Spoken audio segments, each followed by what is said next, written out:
everyone. Today I'm going to be teaching you how to go into a downward dog, which is probably one of the more popular poses in pop culture, and for good reason.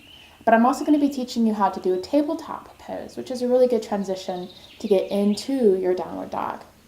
Just a couple of notes. I don't have a mat right now. I have a carpet, which is good for my grip as well as my knees. I would recommend you have something nice and soft under your body as well for your practice. That could be a mat or a carpet. Try not to do it on a hard floor just so that we don't hurt our knees too much.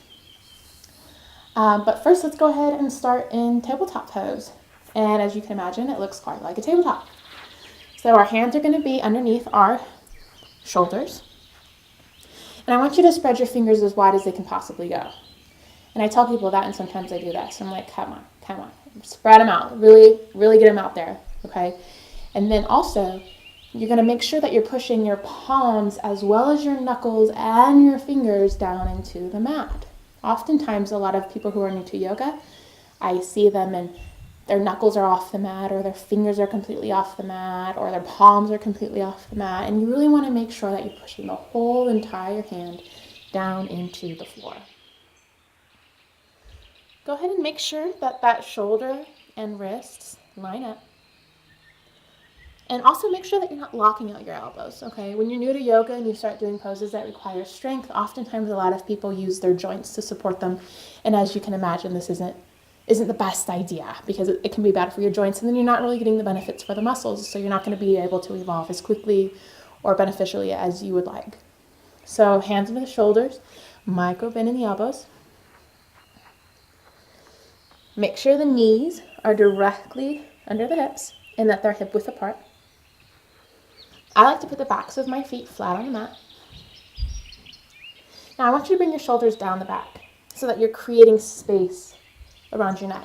I kind of feel like a turtle coming out of his shell. I just kind of reach my neck forward, elongate, and I'm pushing my hands down, just like I said. I'm pushing my hands down. So I'm using that to help me elongate my neck and reach the top of my head forward and out. I'm not looking up because then that means I no longer have a neutral neck and spine, right? So I'm looking down on the mat, probably somewhere in between both hands. And then I want you to push your tailbone out behind you and bring that belly button in so your spine is nice and straight for tabletop. Now from tabletop, keeping your knees and your hands exactly where they are, curl the toes under. Push your hands down into the mat with that micro bend in your elbows. And then pushing your hands into the mat, lift your tailbone up, push your heels down towards the floor for that downward dog. And you can go ahead and fidget around a little bit until you find the place that works for you. Again, make sure your hands are shoulder width apart, feet are hip width apart. If you're uncomfortable because you're really close and you're not really feeling too much of a stretch in your legs or it doesn't feel right to you, you can always step those feet back a little bit. And all the time in downward dog, I like to just rock from side to side.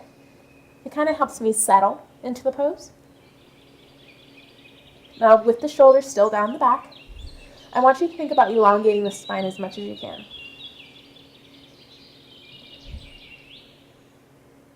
Lift the tailbone up as high to the sky as it possibly can go, and press your chest close to your thighs.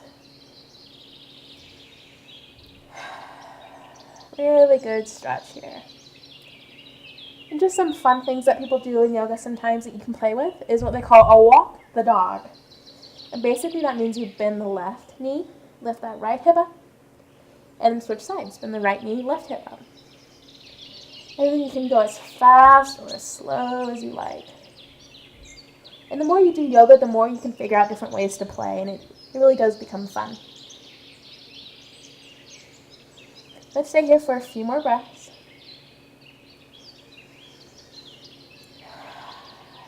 Eyebrows are soft, your jaws open so the teeth aren't touching.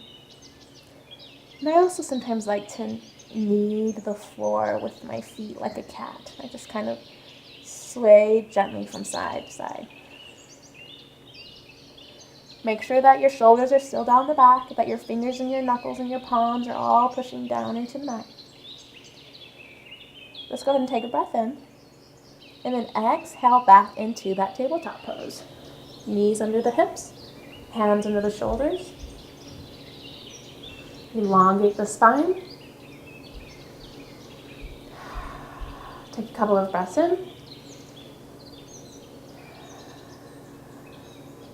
And then let's come right back to that seated pose.